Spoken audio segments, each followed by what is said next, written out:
Today we're going to talk about Kansas, a state in the middle of the country, and also a state in the middle of the fight over slavery that eventually led to the Civil War. A little background.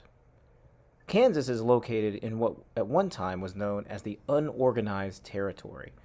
This is territory that was part of the Louisiana Purchase that had not yet had a lot of white settlement. Slavery was banned in this territory as a result of the Missouri Compromise back in 1820, which banned slavery in all territory north of the southern boundary of Missouri within the Louisiana Purchase. However, much of the American Southwest had recently been ceded to the United States from Mexico as a result of the Treaty of Guadalupe Hidalgo at the end of the Mexican-American War. This included California and the territories that would go on to be Utah, Arizona, New Mexico, portions of Colorado, and Wyoming. A lot of people, both from the East and from Asia, began moving into California in 1849 as a result of the California Gold Rush. This huge growth in population led California to apply for statehood. Because of the debate over slavery and southern states not wanting another free state to be added to the Union, the Compromise of 1850 was eventually reached, which allowed California to enter the Union as a free state, but not without giving significant concessions to the slaveholding states.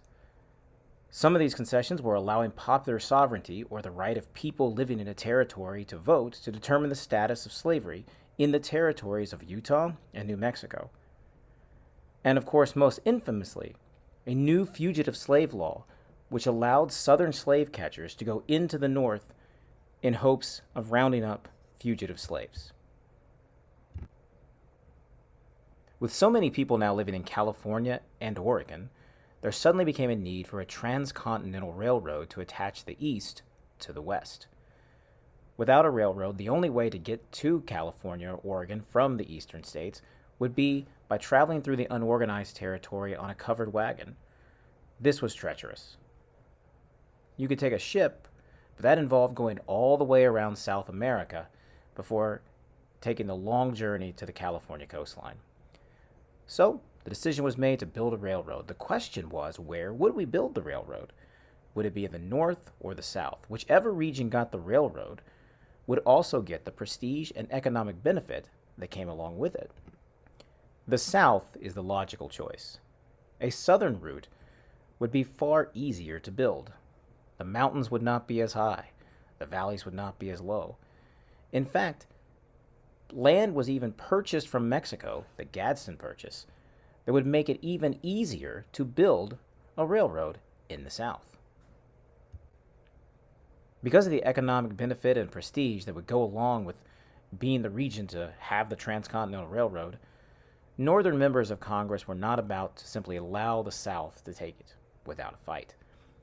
One such member of Congress was Senator Stephen A. Douglas, a Democrat from Illinois. He supported building the railroad in the North.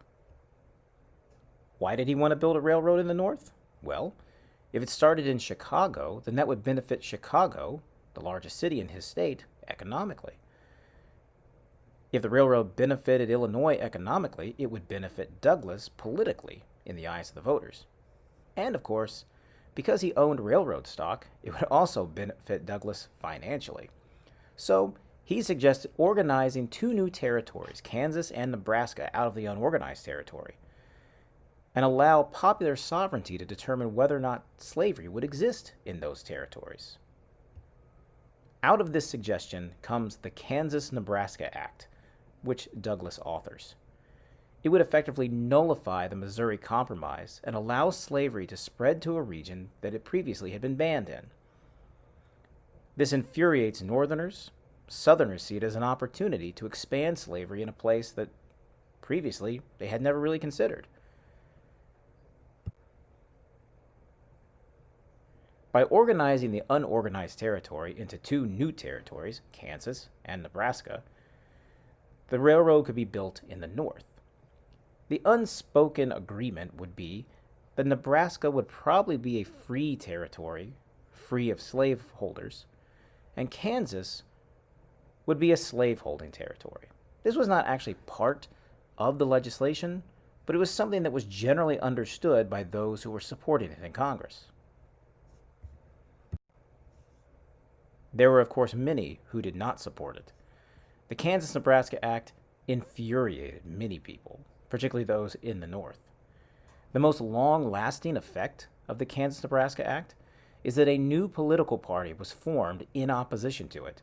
That political party is the Republican Party, the same party that exists today.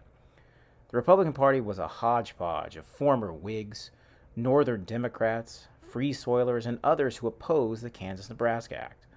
Although they would eventually have a large, broad platform, they were formed to oppose the spread of slavery in the West. And within just a few years, Abraham Lincoln, the man pictured here without a beard, would become the face of the new Republican Party. Meanwhile, in Kansas, thousands of homesteaders were moving into the territory in search of land and opportunity. Many of these were simply folks from the North, from the Midwest, who were coming in because the land was cheap and there was an opportunity to start a new home and start a new life.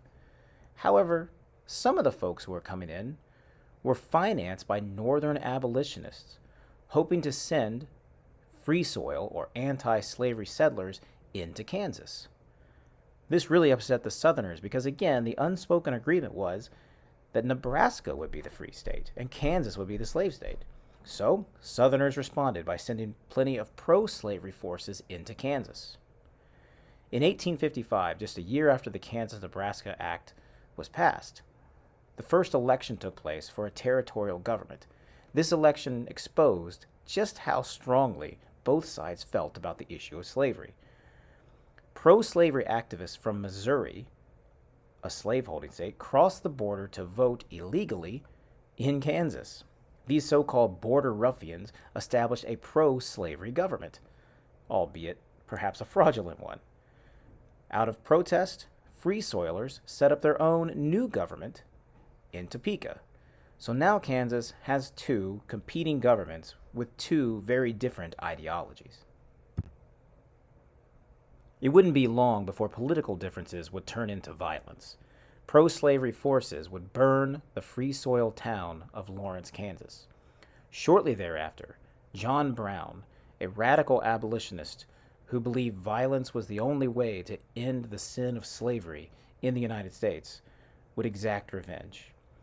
He and his sons would murder 5 pro-slavery settlers near the banks of the Pottawatomie Creek. John Brown would stay in Kansas, fighting what he believed was a holy war against slavery. Later, he would take his efforts against slavery back east. It wasn't long before the blood spilled in Kansas began to stain the halls of Congress. Charles Sumner, an abolitionist senator from Massachusetts, delivered a fiery speech in the Senate in which he condemned the violence taking place in Kansas, and he laid the blame at the hands of the slave powers of the South. Throughout the speech, he insulted various members of Congress who happened to be from the South.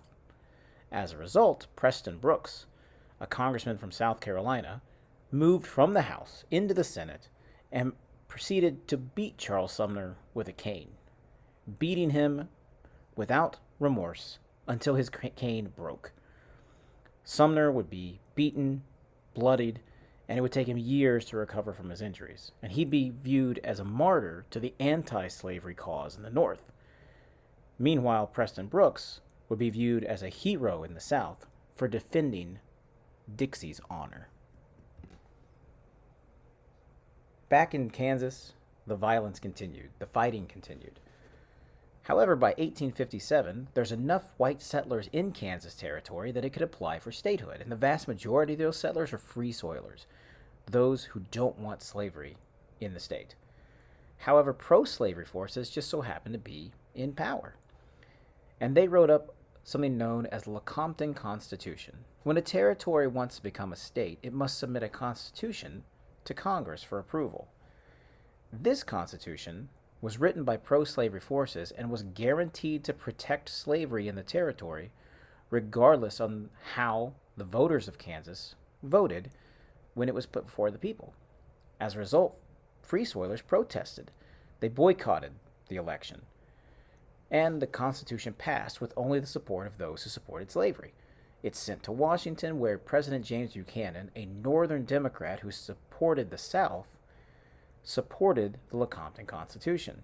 But in Congress, people like Stephen A. Douglas, the person who started this mess, and other Northern Democrats, they rejected the Constitution. They realized that this was not exactly fair because the vast majority of people in Kansas opposed slavery, and yet they were being forced to accept a constitution that was guaranteed to protect slavery. This division between the Northern Democrats, represented by Douglas, and those sympathetic to the South, represented by President Buchanan, hopelessly divided the Democratic Party, which to this point was really the only national party that existed. Over the next few years, Kansas is going to try again and again to achieve statehood, but they're going to be unsuccessful until 1861, after the Civil War begins. And during those years in between, fighting continued in Kansas. Bleeding Kansas is a fascinating study because it shows us just the lengths that both pro and anti-slavery forces were willing to go to make sure that their vision for America persisted.